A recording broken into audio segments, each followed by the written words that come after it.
Marami akong mantika. Kita ang mga mantika doon pa doon. Aren. Aren.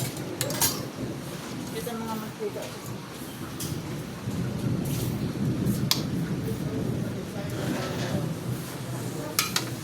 Uy, grabe na.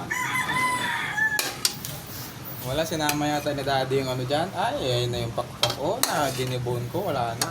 Durog na. Kaya mo nalit ng asin na rin doon na yan. Asin yung isda, meron na? Ay, may asin na daw. Wait na mo rin ah.